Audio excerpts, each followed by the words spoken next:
तो आपका बहुत बहुत स्वागत है आपके अपने चैनल ज्ञानी बाबा 875 में। आज हम लेकर आए हैं सब्जेक्टिव प्रश्न पॉलिटिकल साइंस का, जो आपके 10th क्लास में बोर्ड एग्जाम 2024 के लिए बहुत ही महत्वपूर्ण है। तो आप हमारे साथ जुड़े रहे। आइए देखते हैं प्रश्न क्या है ना। प्रश्न है क्या कि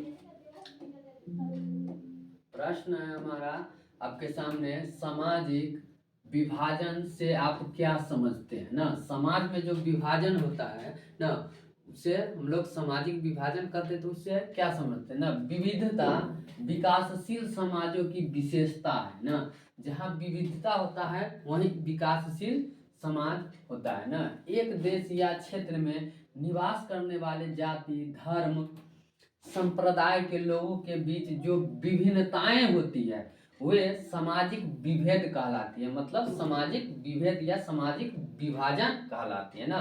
जैसे कि जाति, धर्म, संप्रदाय के लोगों के बीच जो विभिन्नताएं, मतलब उनके जो बीच अंतर होता है वही क्या कहलाता है, सामाजिक विभेद कहलाती है।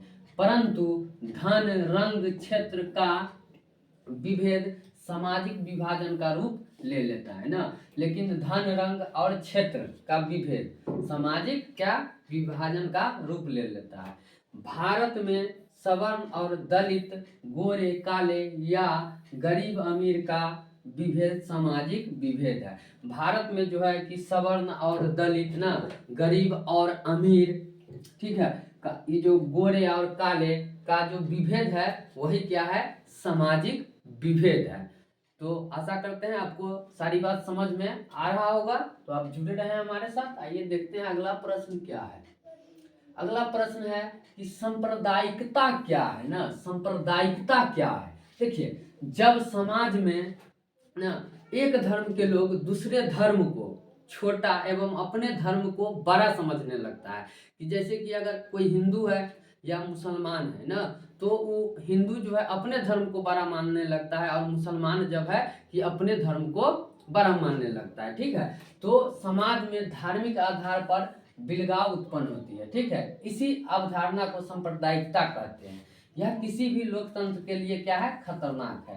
तो सांप्रदायिकता क्या है, तो जब समाज में एक धर्म के लोग दूसरे धर्म को छोटा एवं अपने धर्म को सर्वोच्च, मतलब कि ऊंचा मानने लगते हैं ना, तो समाज में धार्मिक आधार पर क्या होता है, बिलगाव मतलब अलगाव हो जाता है, उत्पन्न होती है। इसी अवधारणा को सांप्रदायिकता कहते हैं। यह जो होता है सांप्रदायिकता किसी भी देश, राष्ट्र के लिए बहुत ही खतरनाक होता है।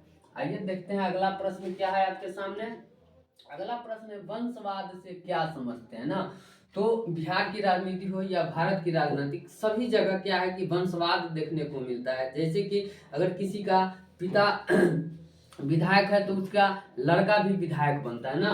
तो देखिए, भारत के सभी राजनीतिक दलों में नेतृत्व का संकट है। अधिकांश राजनीतिक दलों में कोई ऐसा नेता नहीं है जो सर्वमान्य हो ना। प्राय सभी राजनीतिक दलों के नेताओं को यह देखा गया है कि शीर्ष पर बैठे नेता अपने सगे संबंधियों, दोस्तों और रिश्तेदारों को दल के प्रमुख पदों पर बैठाते हैं और यह सिलसिला पीढ़ी दर पीढ़ी कायम रहता है। वंशवाद की समाप्ति राजनीतिक दलों के सामने प्रमुख चुनौती है ना। जैसे कि अगर किसी का, पहले ही पता है कि किसी का अगर पिता विधायक है तो बेटा भी विधायक बन गया ना। किसी का पिता अगर सांसद है तो उसका लड़का भी सांसद बन गया। किसी का पिता मुख्यमंत्री है तो बेटा भी मुख्यमंत्री बन जाता है, या राजनीतिक में जुड़ जाते हैं। तो यही है क्या, वंशवाद है ना। यदि आपको यह वीडियो अच्छा लग रहा हो तो प्लीज चैनल को सब्सक्राइब कीजिएगा, वीडियो को लाइक कीजिएगा और थोड़ा शेयर भी कर दीजिएगा। यदि आप स्क्रीनशॉट लेना चाहते हैं तो भी ले सकते हैं। आइए देखते हैं अगला प्रश्न क्या है। धर्मनिरपेक्ष राज्य से आप क्या समझते हैं ना। धर्मनिरपेक्ष, तो धर्मनिरपेक्ष राज्य किसी भी धर्म को राजकीय धर्म घोषित नहीं करेगा और न ही किसी धर्म को विशेष दर्जा देगा।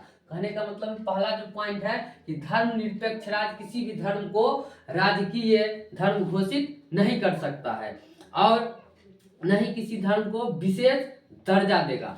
दूसरा पॉइंट क्या है, दूसरा पॉइंट आइए देखते हैं। धर्मनिरपेक्षता के अंतर्गत संविधान सभी नागरिकों को किसी भी धर्म का पालन करने एवं उसका प्रचार करने की आजादी देता है ना। कहने का मतलब क्या हुआ कि अगर धर्मनिरपेक्षता है तो इसके अंतर्गत संविधान की सभी नागरिकों को किसी भी धर्म का पालन करने एवं उसका प्रचार करने की आजादी देता है। यदि हम हिंदू है या कोई मुसलमान है ना, तो हिंदू अपने धर्म का प्रचार प्रसार करता है, मुसलमान अपने धर्म का प्रचार प्रसार कर सकता है, वो भी किसके अंतर्गत, तो धर्मनिरपेक्ष के अंतर्गत। ठीक है, ये दोनों प्रावधानों से स्पष्ट है कि भारत एक धर्मनिरपेक्ष राष्ट्र है। भारत जो है एक धर्मनिरपेक्ष राष्ट्र है। मतलब यहाँ पर किसी को जोर जबरदस्ती किसी के साथ नहीं किया जा सकता कि आप जो है या सिख बन जाइए या ईसाई बन जाइए ना।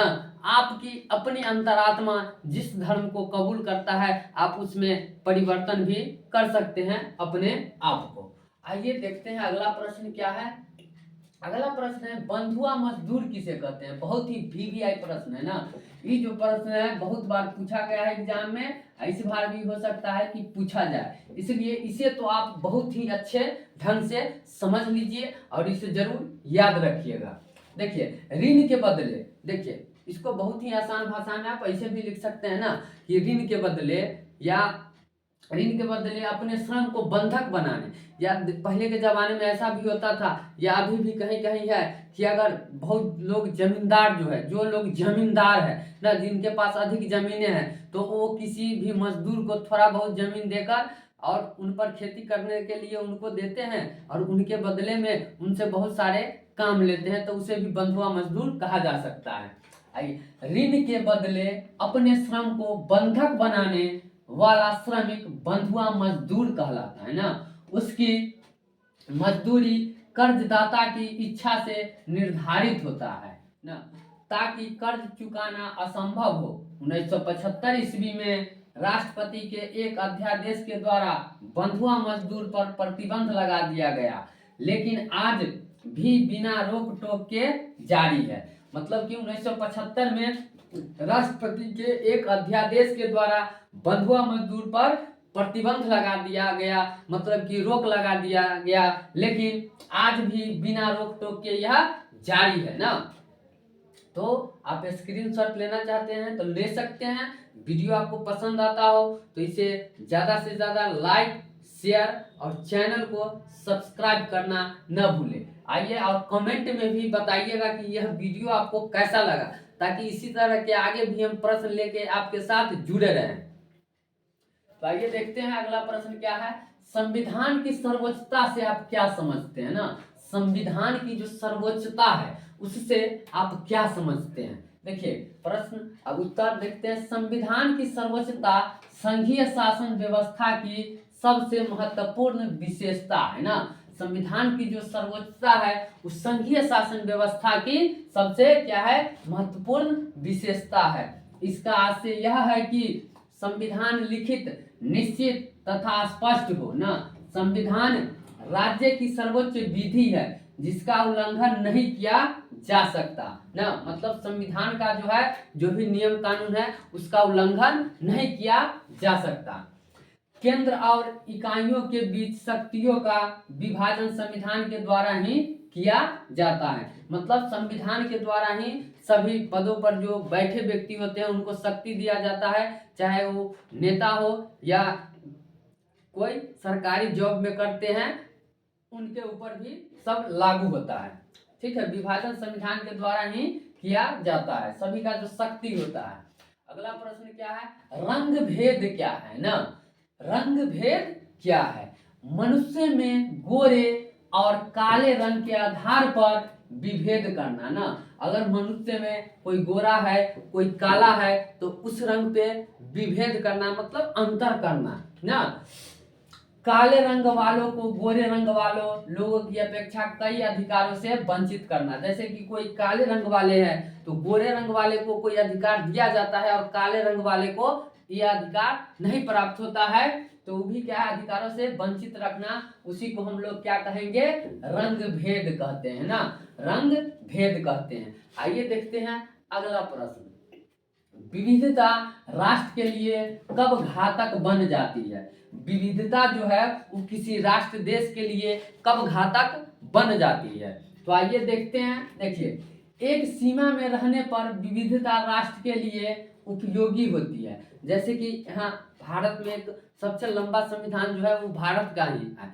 तो जो नियम कानून से है उससे अगर हमारा देश चलता है ना तो क्या होता है कि वह उपयोगी होता है। लेकिन सीमा का उल्लंघन, यदि कोई नियम कानून का उल्लंघन होते ही सामाजिक विभाजन और आपसी संघर्ष शुरू हो जाता है ना। ऐसी स्थिति में ही विविधता राष्ट्र के लिए घातक बन जाती है। घातक कब बनती है? जब अगर कोई नियम कानून है उसका उल्लंघन होते ही सामाजिक विभाजन होता है और आपसी संघर्ष शुरू हो जाता है। ऐसी स्थिति में ही विविधता राष्ट्र के लिए घातक बन जाती है। स्वैत और अस्वैत का संघर्ष ना, हिंदू मुस्लिम समुदायों के बीच दंगा ना। देखिए, प्रोटेस्टेंट और कैथोलिक के बीच संघर्ष इसके उदाहरण है ना। वो जो देखिए प्रोटेस्टेंट और कैथोलिकों के बीच जो संघर्ष हुआ था वो भी किसका उदाहरण है? तो ये जो विविधता राष्ट्र के लिए घातक कब बन जाती है उसका एक अच्छा उदाहरण है। तो आज इसी प्रश्नों के साथ, इन्हीं प्रश्नों के साथ हम आज की क्लास को समाप्त करते हैं। फिर अगले वीडियो में आपसे मिलेंगे। जब तक के लिए नमस्कार, धन्यवाद।